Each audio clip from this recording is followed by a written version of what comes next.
The board doesn't reimburse. Unauthorized work. That's final. Ranatata Stovall, HOA president. Eyes locked on mine. Tone pure frost. Zero remorse. Behind her, Cedar Lake sparkling under the afternoon sun. The same lake I just poured $28,500 into. 22 years grinding as an electrician. Every dollar of it. To fix the main drainage pipe and keep floodwater out of 23 houses. Hers included. Rejection letter. 2 cold lines. Cute little lake cartoon logo. Her signature huge at the bottom. I folded the paper, slipped it into my pocket, stood up, walked out without a single word. The next morning I made one phone call. By noon, every path to that lake was gone. Every dock, every boat slip, every inch of access, locked, legal, and permanent. They still don't know how I did it. You're staring across that table at Ranatata. What do you do? Drop, walk away, or hit back harder right now? The board doesn't reimburse unauthorized work. That's final. Ranatata Stovall, HOA president. Eyes locked on mine, tone pure frost. Zero remorse. Behind her, Cedar Lake sparkling under the afternoon sun. The same lake I just poured $28,500 into. 22 years grinding as an electrician. Every dollar of it. To fix the main drainage pipe and keep floodwater out of 23 houses. Hers included. Rejection letter. 2 cold lines. Cute little lake cartoon logo. Her signature huge at the bottom. I folded the paper, slipped it into my pocket, stood up, walked out without a single word. The next morning I made one phone call. By noon, every path to that lake was gone. Every dock, every boat slip, every inch of access, locked, legal, and permanent. They still don't know how I did it. You're staring across that table at Ranatata. What do you do? Drop, walk away, or hit back harder right now? Comment your state below. To understand how I ended up locking 23 families out of the lake they paid premium real estate prices to live on, you need to understand Kettle Cove. Kettle Cove is a small residential community about 40 miles outside of Nashville, Tennessee. The kind of place you drive past on a 2-lane county road and think, I wonder what those folks have going on in there. It's tucked behind a treeline of old-growth oaks, the kind with bark so deep and ridged it looks like something drew lines on it with a pocket knife. There are 24 homes, 24, and each of them backs up against a private lake, Cedar Lake. About 11 acres of cold green water that smells like pine resin and wet clay after a rain in summer. You can hear the frogs starting up around dusk, like a second heartbeat for the whole property. My name is Garrett Pulliam. I'm 51 years old. I spent 22 years doing electrical contracting before I got smart about money. And I bought my place at Kettle Cove in 2018 because my daughter Brianna spent every summer of her childhood at a lake camp, and I wanted to give her that feeling permanently. I'm not rich. I saved hard, got a fair deal on the property, and figured a community of 24 homes with a private lake association would be, nice, civil, grown-up. Enter Renata Stovall. Renata is the kind of woman who treats Robert's Rules of Order like sacred scripture and brings a printed agenda to a pizza party. She'd been the Kettle Cove HOA board president for 6 years when I moved in, and in those 6 years, she had fined 17 separate homeowners for unapproved aesthetic modifications, a category she appeared to be inventing in real time. One neighbor, a retired firefighter named Cobb Hensley, got a written warning because his garden hose was the wrong shade of green. I am not making that up. It was in the official meeting minutes. But here's what made Renata genuinely dangerous rather than just annoying.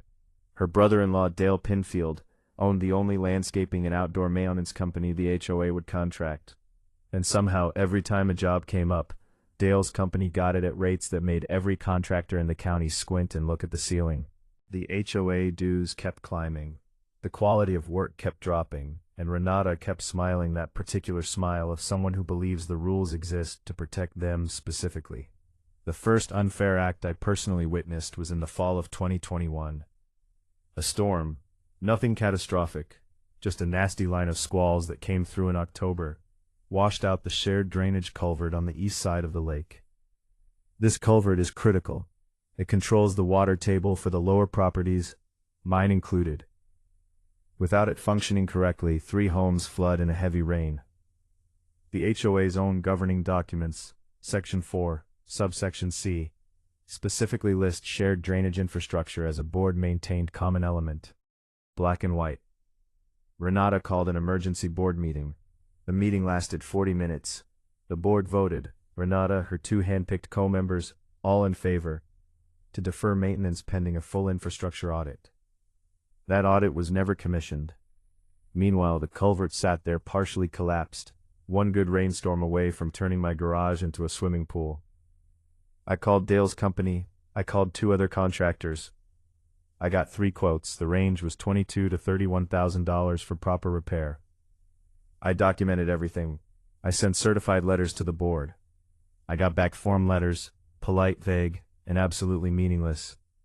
6 months later, in April of 2022, I hired a licensed civil contractor out of Murraysboro named Tuck Bram.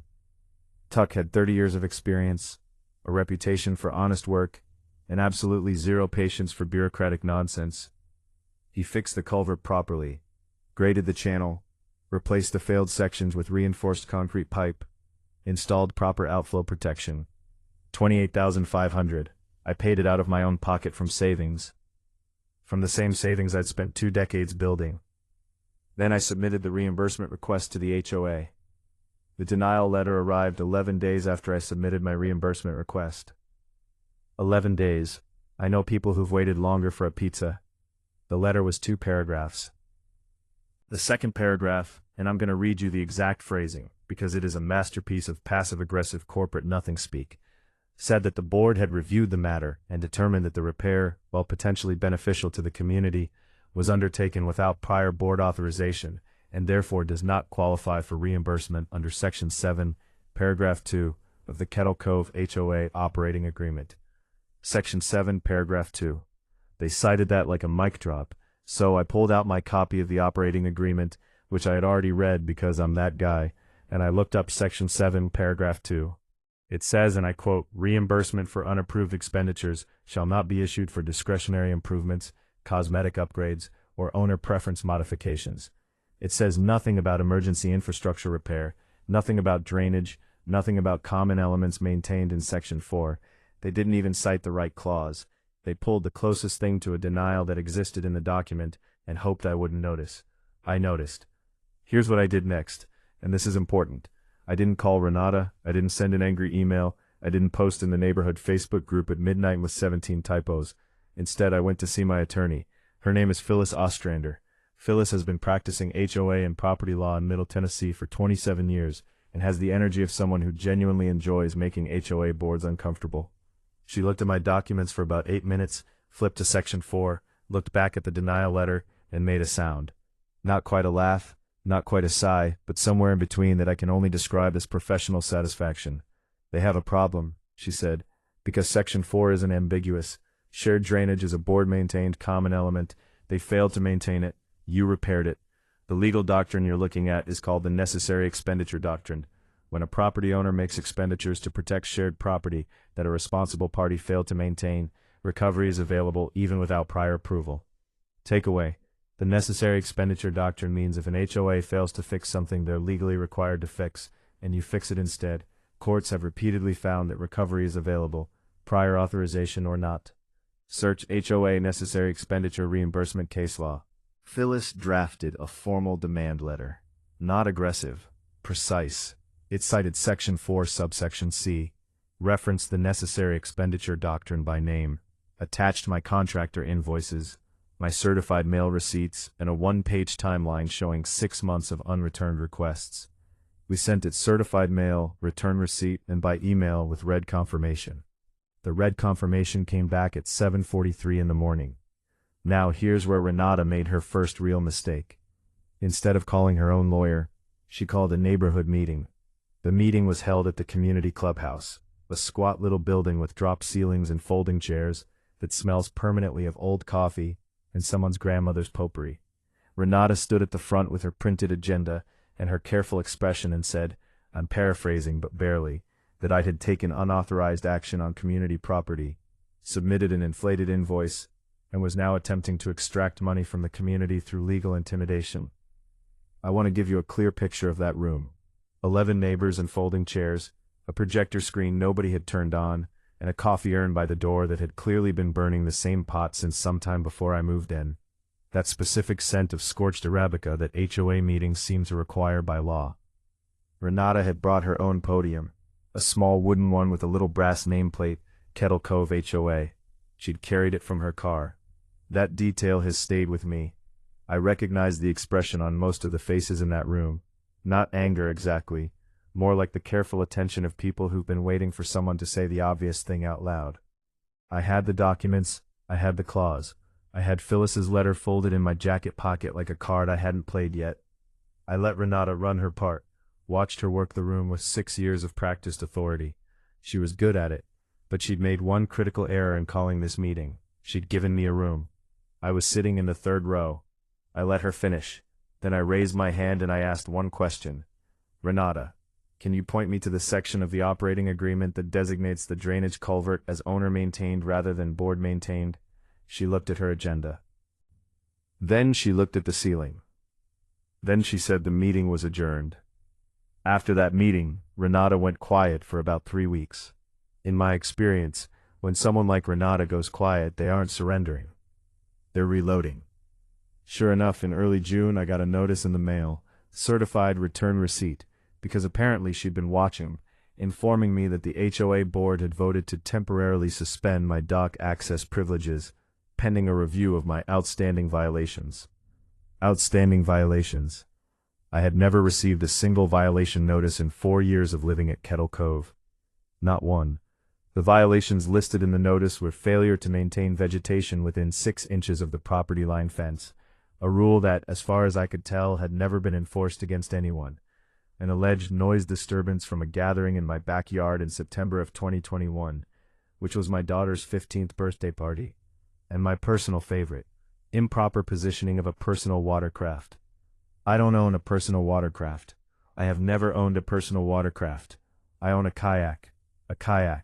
So she was coming after my dock access, the dock I'd paid for, on the lake I'd paid to live on, using violations she manufactured out of thin air, and one birthday party from 9 months ago. Here's what made this move interesting, though. It was actually useful information, because to suspend dock access, Renata had to go on record about who controlled what in Kettle Cove. She had to articulate in a formal notice the authority structure. And in doing that, she gave me something I hadn't had before, a clear written record of the HOA asserting control over the lake access infrastructure. That mattered more than she realized, because of the access road. See, here's a thing that most people in Kettle Cove had never looked at closely. The deed access to Cedar Lake, the actual legal path to the water, ran through a strip of land that was not owned by the HOA. It was not owned by any individual homeowner. It had been part of an original easement granted in 1987, when the development was first platted. An easement that was granted specifically to the original developer, a company called Kettle Cove Development LLC, to allow lake access during construction and establish community use. Kettle Cove Development LLC had dissolved in 1994. When a company that holds an easement dissolves, that easement doesn't automatically transfer to the HOA. Depending on the state and how the dissolution was handled, it can simply lapse or sit in legal limbo or become a question that nobody wants answered because the answer is complicated. I found this by doing something embarrassingly simple. I went to the county recorder's office in Rutherford County and pulled the original plat. The document is public record. It took me 45 minutes and $8 in copying fees. The plat showed the easement. The dissolution record showed the company was gone, and there was no recorded transfer of that easement to the Kettle Cove HOA. Not in 1994, not ever. Takeaway: easements don't automatically survive corporate dissolution. Search easement abandonment corporate dissolution state law, plus your state. If a development company granted lake or road access easements and later dissolved, that access may be legally unprotected. County recorders' offices hold the original plat documents and are public record. I brought this to Phyllis. She did not make her professional satisfaction sound this time. She made a different sound, something more like, "Oh, this is going to be interesting." We now had 2 tracks running in parallel. Track 1 was my reimbursement claim supported by the necessary expenditure doctrine. Track 2 was a quiet, careful examination, of who actually owned the legal right to use the lake access path, and whether the HOA's entire authority over lake access was built on a foundation that had been quietly rotting since 1994. I want to be clear, I didn't go looking for the second track to be destructive. I went looking because Renata suspended my dock access. She drew first. She just didn't check what she was drawing on. Here's a practical note worth pausing on, because it applies to anyone in a dispute with an HOA or any property controlling entity. The most powerful documents in these situations are almost never secret.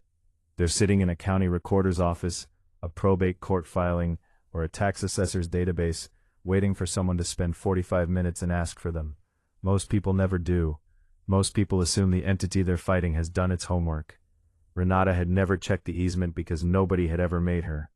6 years, 24 homeowners, not one of them had walked into that county office and pulled the original plat. I wasn't smarter than anyone, I was just angrier, and I had 45 minutes. By late July, word was getting around, not from me. I'd kept quiet, which in a 24-home community is roughly as conspicuous as being very loud.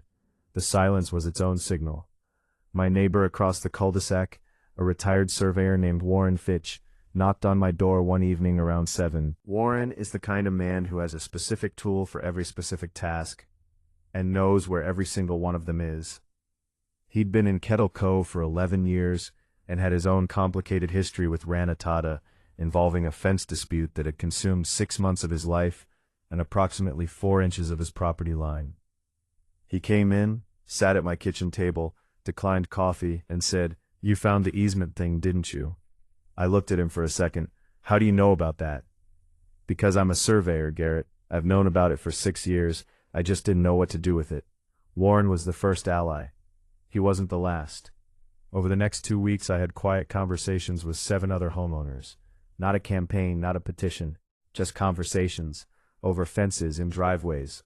On a Tuesday evening when Cobb Hensley, the retired firefighter with the wrong-colored garden hose, invited a few of us over for his wife Dayla's pulled pork, which he makes with a dry rub that is frankly world-class and fills the whole deck with the smell of brown sugar and smoked paprika.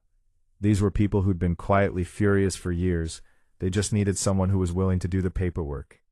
Meanwhile, Ranatata escalated again. She sent a second notice, this one to every homeowner, not just me, announcing a special assessment for unanticipated community infrastructure costs. The assessment, $1,200 per household, due within 60 days.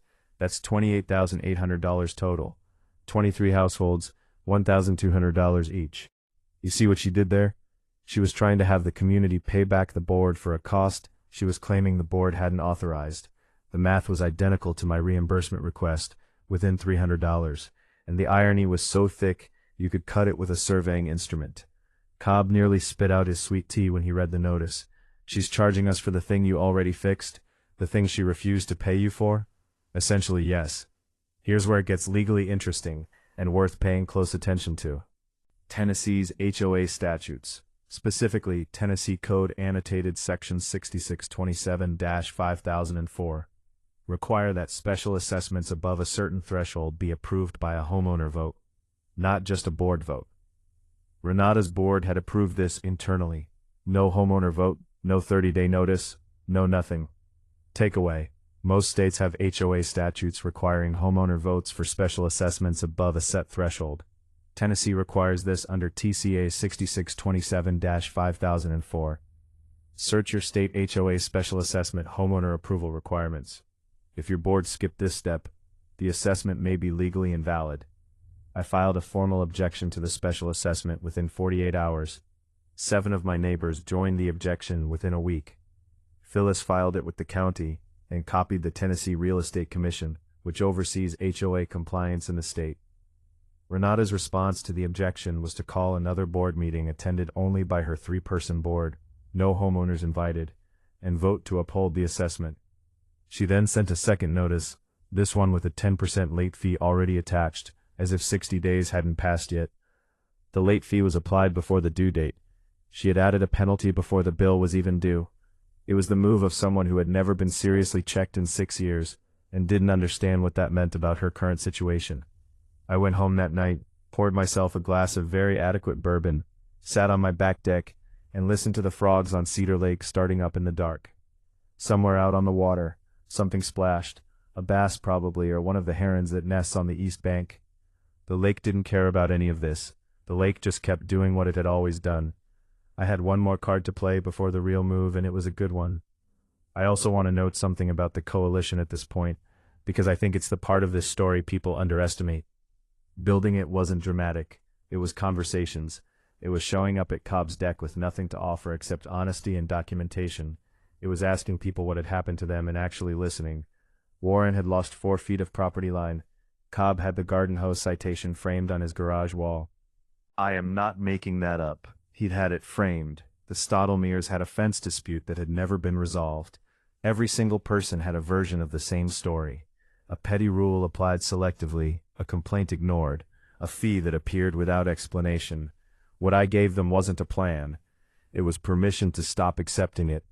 3 weeks before I made my main move, Phyllis called me at 8 o'clock in the morning. She had that tone, not the professional satisfaction sound, but the quieter one she uses when something has landed cleanly and she wants to walk through it carefully. I've been going through the HOA's financials, she said, the ones they're required to disclose under Tennessee law. Have you looked at them? I had not. I hadn't known I could access them. Under Tennessee Code Annotated Section 66275002, HOA members have the legal right to inspect the association's financial records, including budgets, bank statements, and contracts. Most states have equivalent provisions. Search your state HOA financial records, homeowner inspection rights. Phyllis had requested them on my behalf. The HOA was required to provide them within 10 business days. They took 14, which was already a violation, and what they sent was incomplete. No bank statements, no contract documentation for the past 3 years, just a summarized budget spreadsheet that looked like it had been assembled in about 20 minutes by someone who was nervous. That nervousness turned out to be warranted. Here's what Phyllis found, working from the partial documents, plus the county contractor licensing database, which is also public record. Dale Pinfield's company, the brother-in-law's landscaping operation, had been paid by the Kettle Cove HOA for $67,000 in services over the previous 3 years. $67,000 for a community of 24 homes. For comparison, the HOA's entire annual operating budget, the number on the disclosure form, was listed at $31,000 a year. Dale's company had collected more than 2 years of the association's stated budget and 3 years of contracts. And here's the part that Phyllis said very carefully, because she is a precise person. I can't prove fraud without a full audit. But I can tell you that what we're looking at is a pattern that a judge would find interesting. And I can tell you that board members of an HOA in Tennessee have a fiduciary duty to the community. The same kind of duty that gets people in serious trouble when they breach it. She recommended we file a formal request for a full financial audit, citing the incomplete disclosure and the apparent discrepancy. We also filed a complaint with the Tennessee Real Estate Commission, not just about the special assessment anymore, but about the disclosure failures and the pattern of contract awards. Renata was no longer managing a noisy neighbor with a repair bill. She was now managing a formal complaint with a state oversight body, a pending legal challenge to her special assessment, and a disclosure request she'd partially stonewalled. The ground had shifted. She just hadn't felt it move yet. I'd spent 4 months being patient, building the case, documenting everything, taking the certified mail receipts and filing them in a folder with tabs. Now, it was time to use the easement. But first, a small moment I don't want to skip over. The night Phyllis called with the financial numbers, I sat on my back deck for a long time after we hung up. The lake was doing its usual thing. Frogs, ripples, the occasional heron silhouette moving slow and deliberate across the far bank. $41,000 in questionable contracts, $28,500 in legitimate repairs. They refused to cover. I did the math in my head while the crickets ran their evening shift. Renata hadn't just denied my claim. She'd been running a private revenue stream through this community for 3 years and dressing it up as governance. That's a different kind of problem, and it required a different kind of answer. Here's how you lock 23 families out of their lake access legally, permanently, and in a way that a court will not undo. Step 1. Establish ownership of the access corridor, the strip of land that the 1987 easement ran through. The physical path between the houses and the lake was approximately 40 feet wide, and about 600 feet long. The easement had been granted by the original developer. The original developer had dissolved. There was no recorded transfer, but who owned the underlying land? Warren Fitch knew because Warren had surveyed it quietly years ago, just out of professional curiosity. The land itself, not the easement, but the actual dirt, was titled to a family trust established by the development company's original owner, a man named Reginald Olstrom, who had passed away in 2008. The trust had passed to his daughter, Petty Olstrom Greer, who now lived in Chattanooga and had inherited a strip of land she didn't know she had and had never paid much attention to. Phyllis found her in about 3 days. Property records, probate filings, a forwarding address from the county tax assessor's office. She'd been paying a small annual property tax on the strip, probably without knowing what it was for, because the bills were small and the property description was abstract. Phyllis called her, explained the situation. Petty Olstrom Greer, who turned out to be a retired school principal with an extremely dry sense of humor, listened to the whole story and then said, "So you're telling me I own the path to a private lake and an HOA has been acting like they own it for 30 years? Phyllis confirmed that was essentially accurate. "How much is it worth?" Petty asked. This is where the chess move came together, because the answer was a lot. If you own the only legal access to an 11-acre private lake with 24 homes depending on it, and the easement that previously allowed that access has lapsed, then you own something extremely valuable. Lawyers call this a landlocked parcel situation. The lake-adjacent properties technically have no guaranteed legal right-of-way to their lake. Takeaway: if a development's access easement has lapsed due to corporate dissolution and was never re-recorded, the underlying landowner controls access, and affected property owners may have no legal right-of-way. Search landlocked parcel access easement lapse for how courts have handled this. We negotiated with Petty not to buy the land outright, but to enter into a formal access agreement, a real one, a recorded one, one that gave the homeowners access, established clear terms, and could be revoked if those terms were violated. The terms were simple. Petty would grant an access easement to a newly formed homeowner association, not Renata's board-controlled HOA, but a new entity, a proper one with democratic bylaws, mandatory financial disclosure, and a prohibition on self-dealing contracts. The new association would also make an annual contribution of $5,000 to the Cedar Lake Conservation Fund, a simple account Phyllis helped us establish for water quality monitoring and shoreline maintenance, something concrete and real for the lake that all of us actually loved. The old HOA, Renata's HOA, would not be a party to this agreement. It would have no standing to grant or control access. None. While all this was being structured, I did the physical part because this whole story has to have a physical part. I am at my core a guy who spent 2 decades doing electrical contracting, and I believe in things you can see and touch. The access path crossed a small wooden bridge over a drainage ditch, the same drainage ditch I had repaired, which gave me a particular sense of symmetry.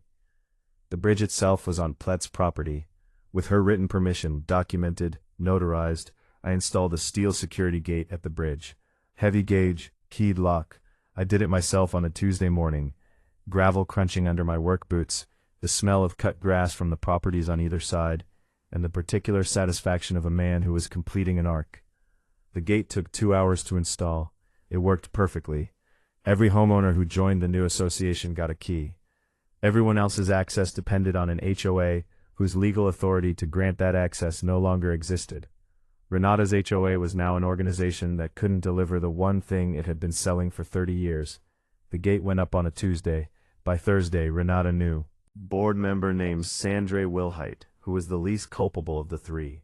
She'd mostly gone along with Renata because she liked having a seat at the table and hadn't looked too carefully at what the table was for. Sandra called me, voice tight, and said, "Garrett, what did you do?" "I installed a gate," I said. "With the permission of the property owner, you're welcome to review the notarized authorization." There was a long pause. "The property owner of the land the path crosses." "Yes." Another pause. I could almost hear her doing the math. "I think I need to make some calls," Sandra said. Renata's response was not as measured. She retained an attorney, a man named Pwit Garvey, who ran a general practice in Smyrna, and whose main experience with HOA law appeared to be reading about it. Garvey sent Phyllis a letter, claiming the gate was an unlawful interference with established community access and demanding its immediate removal, citing decades of continuous use as the basis for an implied easement by prescription. Prescriptive easements are real. They can apply when someone uses land openly, continuously, and without permission for a statutory period. Tennessee's statutory period is 7 years. This is genuinely a legal theory that could have applied if the use had been without permission. But the 1987 easement, even if lapsed, meant the original use was permitted, not adverse. You can't have a prescriptive easement on land you had an express right to use. The permission breaks the prescription. Takeaway: prescriptive easements require continuous adverse use, meaning use without permission. If you had an express easement that lapsed, courts generally hold you can't claim prescription because the original use was permitted. Search prescriptive easement adverse use permission exception. Phyllis responded to Garvey's letter in 4 paragraphs. The 4th paragraph noted that the HOA had publicly acknowledged in its most recent community notice that lake access was within the board's authority, which meant the board was implicitly acknowledging that access was something they controlled and could lose. The letter concluded by noting that the new homeowner association had already been formed and recorded, and that 17 of the 24 households had already signed up. That was the number that hit Renata like a door. She tried a smear campaign next. She sent a letter, ostensibly from the board, though we later learned only she had signed it, to every homeowner accusing me of secretly acquiring property rights and staging a hostile takeover of community assets. She used the phrase hostile takeover in a letter about a residential lake community in Tennessee. I genuinely respected the drama of it. She also went to see 2 of the homeowners who hadn't yet joined the new association, including an elderly couple named the Stottlemeyers, who had lived in Kettle Cove for 22 years and were deeply uncomfortable with conflict of any kind. She told them the new association was legally questionable and that joining it might jeopardize their property rights. Mr. Stottlemeyer, who was 74 and had done 30 years in industrial insurance and could smell a misrepresentation from 40 yards, called me that evening. She came to our house, Garrett, he said in person, told Esther the new group might take our dock away. That's not accurate, I said. Do you want to see the agreement? The Stottlemeyers joined the new association the next morning. They were numbers 19 and 20. The smear campaign had one unintended side effect. It accelerated recruitment. Every letter Renata sent, every neighbor she visited with warnings about legal questions and hostile takeovers, pushed people to read the actual documents. And when people read the actual documents, the new association's bylaws, the access agreement with Petty, the prohibition on self-dealing contracts, the contrast was self-evident. One document was a power structure. The other was a set of rules that applied equally to everyone. Number 21 was a man named Dex Whitmore, who had been at Kettle Cove for only 18 months, and had spent most of that time trying to stay neutral in what he described as whatever this whole situation is. Dex was 44, ran a flooring business out of Murraysboro, and had the pragmatic outlook of someone who spent his days measuring rooms and making things fit. He read the access agreement in about 12 minutes, looked up and said, "So the old HOA literally cannot give me lake access anymore." I confirmed that was accurate. "I just want to use my dock," he said. "That's all I ever wanted.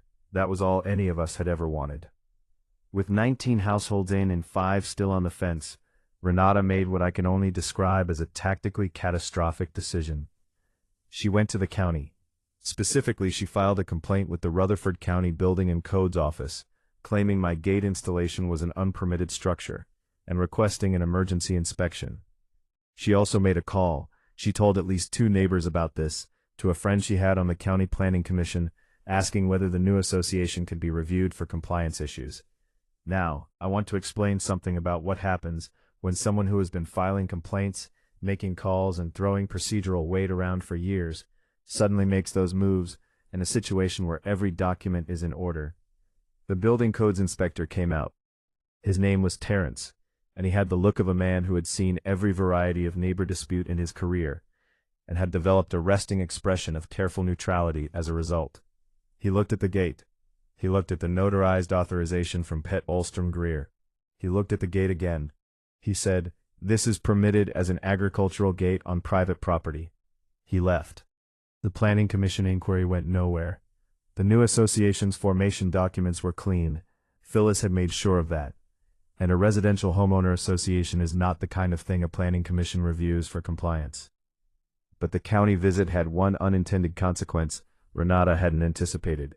When the inspector came out, he noticed in the course of looking around that the shared dock on the HOA's common property showed signs of deferred maintenance. Specifically, 2 sections of decking that appeared to be below the load-bearing standards required by county code. He noted it in his inspection report. That report was public record. The Tennessee Real Estate Commission, which was still reviewing our financial complaint, received a copy automatically, because that's how coordinated government record sharing works. Renata had called in a codes inspector to investigate my gate, and the inspector had written up her doc. I will be honest with you. There was a moment sometime around the 3rd week of September when I almost felt something close to pity for Renata. Not forgiveness, not even close, but a kind of sad recognition that every move she made was digging the hole deeper. She was clearly operating from a playbook that had worked for 6 years. Throw procedural weight and bureaucratic friction at problems until they go away. The problem was that I had spent 4 months building a structure specifically designed to be immune to procedural friction. Every document was filed. Every authorization was notarized. Every step had been taken in the right order by the right people. She was pushing against a wall that had been specifically engineered to not move. The formal petition to remove her from the board came the same week, signed by 11 households, delivered certified mail return receipt. I kept the green card in the same folder with every other document in this whole story. That folder is about 1.5 inches thick now. Sometimes I look at it and think about how none of this should have been necessary. A phone call, a contractor invoice, a clause, and a document she'd agreed to uphold. That's all it would have taken. The investigation into the HOA's finances was quietly expanding. Phyllis had submitted a second document request, this one more specific. She wanted the actual bank statements, the actual contracts with Dale Pinfield's company, and the minutes from all executive sessions for the prior 3 years. The HOA had 10 business days to comply. They took 23. When the documents arrived, they were more complete than the first submission, but they told a story. Over 3 years, Dale's landscaping company had been paid for services including seasonal site management, drainage monitoring, and aesthetic upkeep. The drainage monitoring line item was particularly charged, given that drainage had been the one thing that hadn't been monitored or maintained. Renata was also facing a personal problem. Her 2 board co-members, Sandre Wilhite and a man named Bert Kavanaugh, had both quietly retained their own attorneys by mid-September. Board members in an HOA share fiduciary liability. They had just started to understand what that meant. Sandre resigned from the board on a Wednesday. Bert followed on Friday. Renata was now the sole officer of an HOA with no functioning board, a state investigation underway, a financial audit request outstanding, a security gate she couldn't remove, and 20 of 24 homeowners in a competing association with actual legal access to the lake. On a cool Saturday morning in early October, I was out on my deck with coffee when Warren Fitch came around the side of the house with 2 mugs and sat in the other chair without asking. The lake was absolutely still. The oaks around the east bank had started turning, that deep rust and gold that Middle Tennessee does about as well as anywhere in the country. There was wood smoke from somewhere down the road.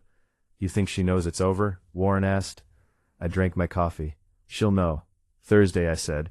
Thursday was the annual Kettle Cove community meeting, the fall one held every October in the clubhouse, the one where dues and the next year's budget get ratified. Renata had called it before everything fell apart, back when she thought she was still in control of the calendar. She couldn't cancel it without a formal board vote, and she no longer had a board. So the meeting happened. 22 of the 24 homeowners showed up. That's more than had attended any community meeting in the prior 6 years combined, according to Warren, who had been keeping attendance notes out of personal habit since 2017. They filed into the folding chairs. The room smelled of old coffee and someone's candle, and the drop ceiling tiles were a little more brown around the edges than I remembered. Renata was already at the front when the rest of us arrived. She had her printed agenda, she had her careful expression, but she was alone at the table. No co-board members because there were no co-board members anymore. The meeting had barely been called to order when Phyllis Ostrander walked in. Phyllis is not a dramatic woman by nature. She's methodical. She's precise. She dresses like she's about to give a deposition, which she often is. She took a seat in the back and put her briefcase on the floor. 2 minutes later, a man in a navy jacket with a badge wallet came in and took a seat near the door. He was with the Tennessee Real Estate Commission. His name was Agent Vickers, and he was there as an observer, which is a technical designation that means watching for any additional evidence of the thing we're already investigating. Renata saw him. Her careful expression did something complicated. I let her call the meeting to order. I let her get through the first 2 agenda items: approval of prior minutes, treasurer's report, normal stuff. The treasurer's report was particularly interesting, given what we now knew about the finances, but I let it go. Then, under new business, I stood up. I had 1 page of notes. I didn't really need them. I laid out calmly in sequence the following: the drainage failure and the 6 months of unanswered requests, the $28,500 repair, the denial citing the wrong clause, Renata's improper special assessment, which violated Tennessee statute, the lapsed easement and the gate, the new homeowner association which now had 20 of 24 households, the financial disclosure failures, and the pending state investigation.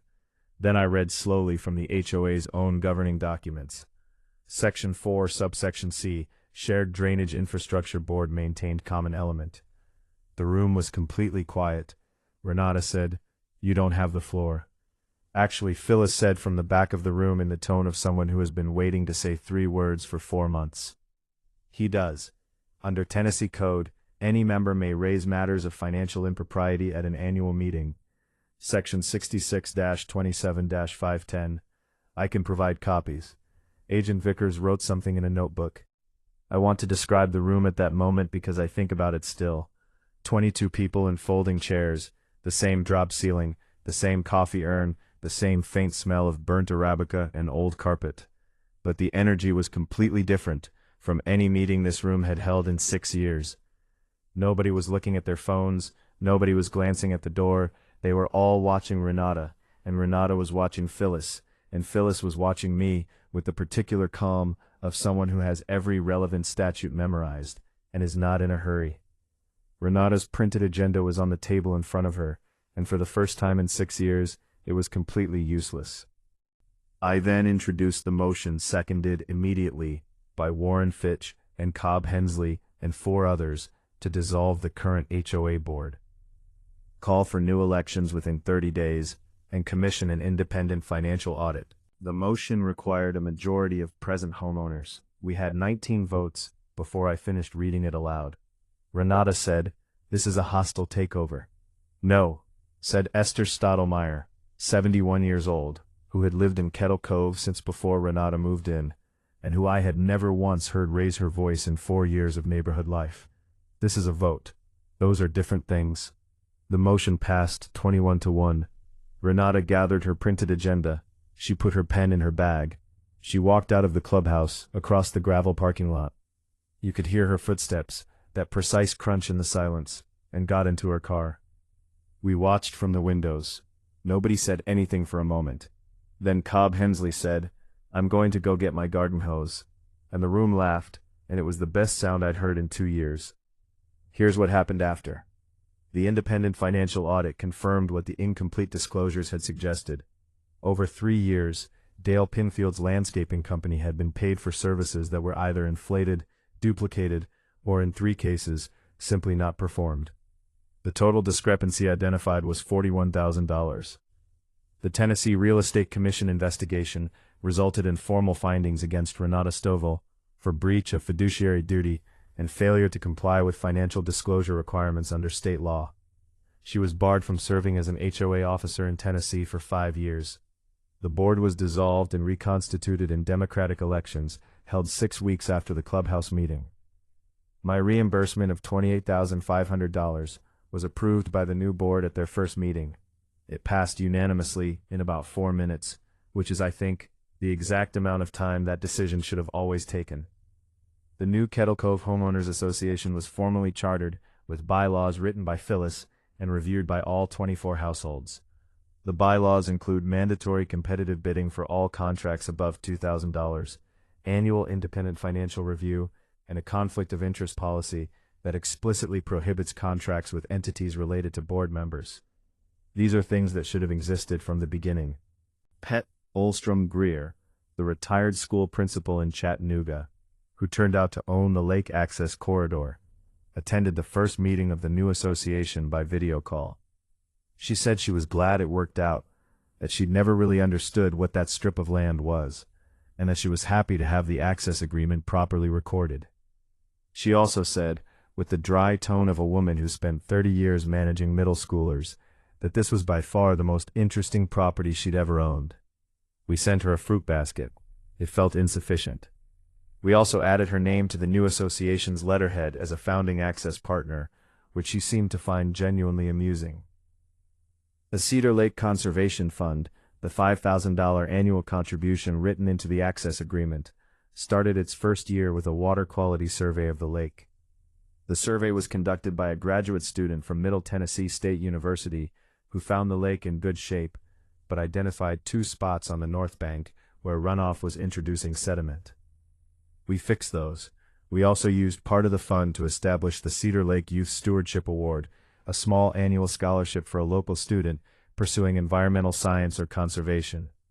The first award was $2,000. My daughter Brianna, who is now 18 and is looking at environmental engineering programs, helped design the application. Cedar Lake on a November morning, when the water is almost perfectly still and the last of the oaks have dropped their leaves, and the herons are standing motionless at the edge of the east bank, like they're waiting for something. It's one of the finest things I've seen. It was worth fighting for. It's still worth fighting for. You know what? Nobody talks about after a story like this. The folder. Garrett had a folder, an age and a handicap. Every certified mail receipt, every denial letter, every contractor invoice, every ring card from every return receipt. Tap it, organize. By Ronaldo was busy assuming nobody was paying attention. That photo is why he won. Not the lawyer. The Felis was worth every dollar. Not the gate. The watching Renata realize she couldn't touch it was its own kind of poetry. The folder, the quiet, unglamorous, nobody see you doing it. Work of writing everything down and keeping every piece of paper. 28,506 month of ignore request, 1 close 64 subsequency that Renata had been betting nobody would ever make. She bet wrong. Here's what I keep coming back to. Renata didn't lose because Garrett was smart. She lost because she's gone 6 years without anyone pushing back. That kayak run makes people sloppy, make them sign the wrong clothes on a denial letter, make them call a building inspector to her a neighbor, and accidentally get their own dog right up. Unchecked power doesn't stay careful. It gets lazy. So I ask you straight. Got an HA board that never been questioned. A rule that only seemed to apply to certain people. Drop it below. You might be one request away from your own photo moment. Like, subscribe, share this with whoever needs this. The most dangerous person in any HO meeting is the one who actually read the documents.